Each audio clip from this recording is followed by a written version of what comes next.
লগে লগে লাইট বারণ করে দিয়েছে।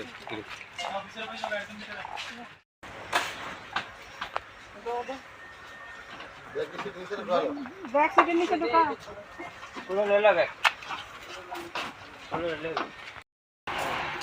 कैसा आ रहा है ये बराबर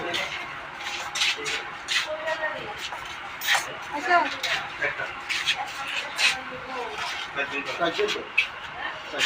এবার ধরা অ্যাকচুয়ালি এটা গতকালকেই অপারেশনটা হয়েছে।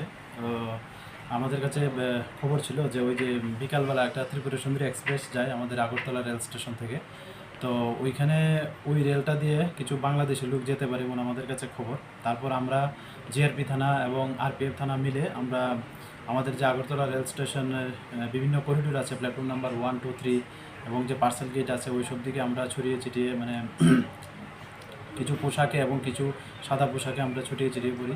তারপর দেখলাম 4 জন 3 জন ওমেন এবং 1 জন মেন জাস্ট ওই এক্সপ্রেসটা স্টার্ট করবে ওই ঠিক আগ মুহূর্তেই তারা খুব স্পিডে প্ল্যাটফর্ম নাম্বার 1-এর দিকে ছুটছিল। তো তাদের গতিবিধি দেখে আমাদের সন্দেহ হয়। তারপর আমরা তাদেরকে আটকে জিজ্ঞেস করি যে তাদের বাড়ি কোথায় বা তারা কোথায় যাওয়ার জন্য এত স্পিডে যাচ্ছে। তো প্রথমত তারা ওইটাই বলেছিল যে তারা বাংলাদেশি ন্যাশনাল, কিন্তু আমরা যখন জোরালোভাবে জিজ্ঞেস করলাম তখন তারা সবাই স্বীকার করে যে তারা বাংলাদেশি। এবং এর মধ্যে যে 3 জনের মধ্যে 4 জনের মধ্যে 3 জন মহিলা এবং 1 জন পুরুষ। তো 1 জন পুরুষ সে বলছিল সে কলকাতা যাবে আর বাকি 3 জন বলছে যে তারা দিল্লিতে যাবে, এটা তাদের বয়ান। তো তাদের নাম জিজ্ঞাসা করলে তারা বলে যে ছেলেটার নাম হলো শুক্লাল দেবনাথ, সে চট্টগ্রাম ডিস্ট্রিক্টের বাংলাদেশ।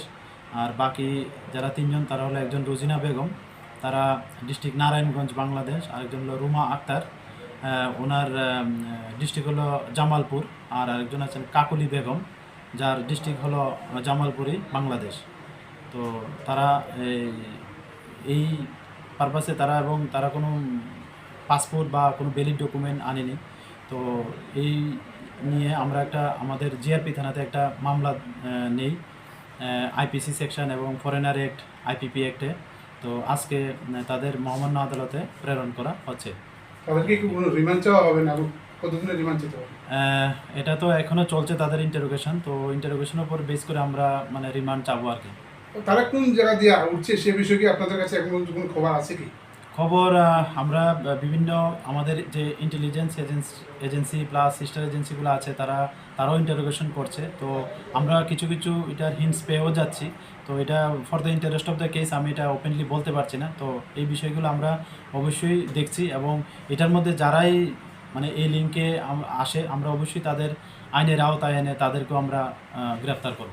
এই জায়গা থেকে কোনো রকম দালাল চক্র সক্রিয়ভাবে কাজ করছে কি আপনার কি মনে হয়?